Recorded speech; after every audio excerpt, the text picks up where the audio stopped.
He's been the best centre-back in Europe this season with an amazing season. Kim Min Jae has a £44 million release clause that Manchester United are set to pay, as Harry Maguire is considering his future at Man United and could leave if things don't change. With it looking unlikely that Maguire will get his place back at Man United, Kim Min Jae could be headed to United.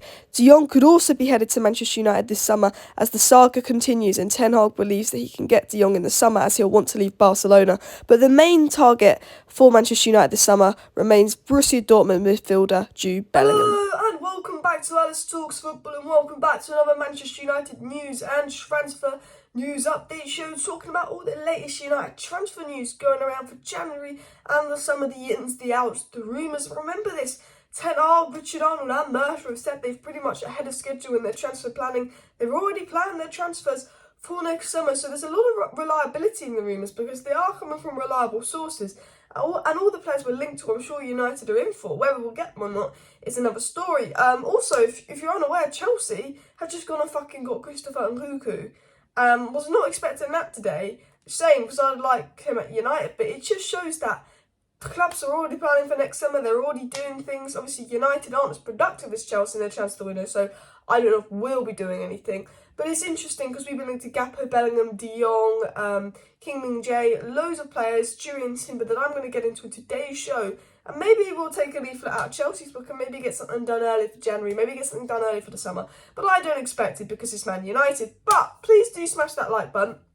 And of course, subscribe down below to Alice Talks Football if you're new. I will be back live at 6:30 PM UK time tonight because we've got a story about why Donny van de Beek isn't playing under Ten Hag. We've got a story about what the Glazers have said about the protest, responding to the protest, and we've got a bit more transfer news on Gakpo and obviously all the news that's going to come out in the next few hours. So do have your notifications on because tonight's live is going to be a good one. We're also going to talk about the Manchester derby, Martial and Rashford out injured. What do we do? But let's get into the news. Also, I do have a bit of a cold at the moment. As you can see, I look fucking awful and I sound awful, but we feel alright. So the first story is about Frenkie De Jong. I know you're thinking, Frenkie De Jong. Frenkie De Jong. Frenkie bloody De Jong. Give it a rest. Give it a rest. No, I can't hear this name again. Let me just get into this story. Okay. Frenkie De Jong remains on Manchester United's transfer wish list. Ten Hag isn't put off by his public stance and won't rule out the possibility of making another bid next summer. The saga continues into next summer, and to be fair, with De Jong on the bench, and also the report coming out about why De Jong didn't come to United, it's definitely possible. The reason, if Man United had paid De Jong's deferred wages, he would have come to United. De Jong's happy at Barcelona. De Jong never wanted to leave Barcelona, but it wasn't that he never wanted to come to United. Remember, we got this from Tier 1 sources that there was a verbal agreement between Frenkie De Jong's agent and Ten Hag that De Jong would come once, but he's trying to sort his wage issue out. He won't leave Barcelona until his wage issue is sorted out. And the reason United didn't get De Jong is because they refused to pay his deferred wages. De Jong is sitting on the bench for Barcelona. De Jong isn't 100% happy at Barcelona. Ten Hag's still got his eyes set on Frenkie De Jong. I think we'll go for Bellingham, and I think we probably won't get Bellingham. I think he'll go City or Liverpool, and then we'll go back in for De Jong, and we'll probably either get De Jong or not get De Jong because we spent money on the centre-back and they're being tight bastards. The fucking Glazers. I tell you this but United will go back in for De Jong. It was also said there's still a feeling at Old Trafford that De Jong could leave Barcelona in the future and he could be convinced to move to Manchester where he'd reunite with former Ajax manager Ten Hag. So even those at Old Trafford still believe they can get De Jong. And look, Murta and Arnold went to Barcelona to get De Jong. Whether, you can sit here and you can say De Jong never wanted to come to United, and that's not the case. De Jong loves Barcelona. He didn't want to leave Barcelona, but if his deferred wages were paid by United, he would have come. He had a verbal agreement, secret one behind the scenes, to join United with his agent, but he couldn't make that public because then Barcelona would never give him his wages. But what I'm saying is United still believe they can get De Jong, and if United still believe they can get De Jong after what happened in the summer, there's some indication that De Jong could join, especially because things aren't going 100% at Barcelona for him. But we have to wait and see how that plays off. De Jong in January, very, very unlikely. De Jong in the summer, potentially. I think we will look at him and Bellingham.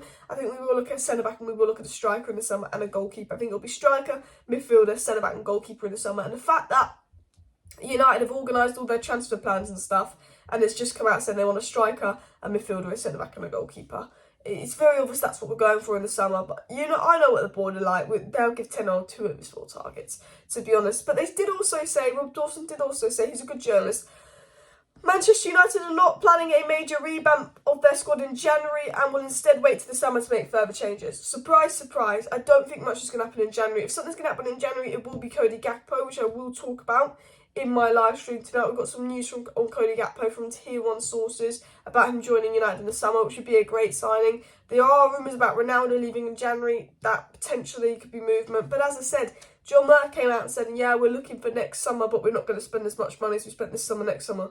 I mean, John Murr basically confirmed, unless something catastrophic happens, unless we lose someone, or unless there's big protests, United aren't going to spend in January. Not because they can't, because they don't want to. The Glazers don't want to take money out of their pocket. It was also said about the summer by Rob Dawson as well that Jude Bellingham will be central to United's transfer plans next summer, and Jude Bellingham seems to be the Frenkie De Jong of next summer. The question is, can United get Jude Bellingham?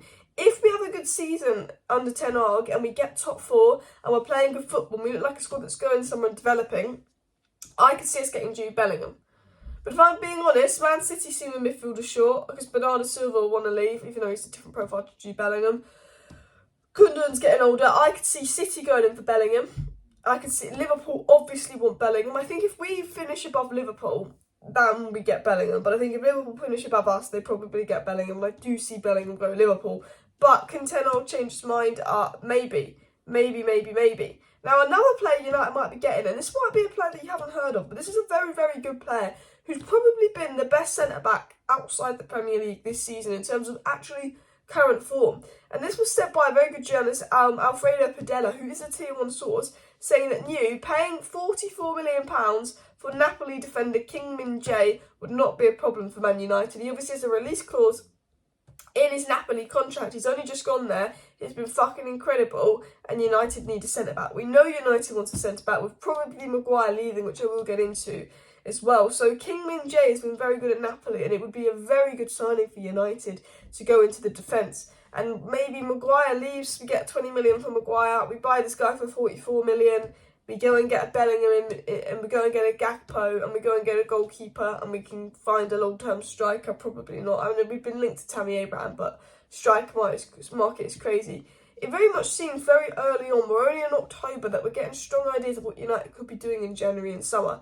Ten Hag is organised. Under Ollie, there would just be loads of names thrown about, and it wasn't obvious what Ollie wanted until we got to the summer, and then we'd see what Ollie got.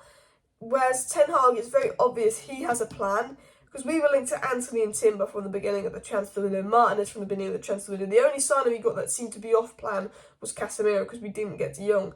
But we know what Ten Hag wants. We know he wants a goalkeeper. We know he wants a centre-back. We know he wants potentially a right-back as well. We know he wants a midfielder, and we know he wants a striker. And it's very obvious he wants Bellingham or De Jong. It's very obvious that he will probably want this Kim Min Jae guy or someone like Julian Timber potentially. He obviously wants a goalkeeper. So obviously I don't think we're going to do much in January, but we might. But that's interesting. And it was also said by Samuel Lutkos, who's obviously a very reliable source regarding Harry Maguire. He said if the situation doesn't change, then Maguire's going to have to consider his future going into next summer. And the situation for Maguire I don't see changing unless Varane and Martinez gets a bad injury, because Maguire on current form just cannot get in that squad over them. Maguire, he needs to play, and he needs to play well to get in that squad over them.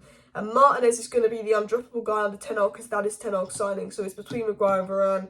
And although Maguire's better on the ball than Varane, and Ten Hag likes that, he's not better than Varane. And there's no way that I can see Maguire breaking back into United squad unless Varane gets an injury, if I'm being honest. So I think Maguire could be off next summer, and maybe someone like Kim Min Jae, and we'll have to wait and see. But guys, please do smash that like button, and of course subscribe down below if you're new, because I will be back live tonight for obviously United news. We've got a story on Donny van der Beek, we've got a story on the Glazers reacting to the protest, we've got a bit story on Cody Gakpo and more.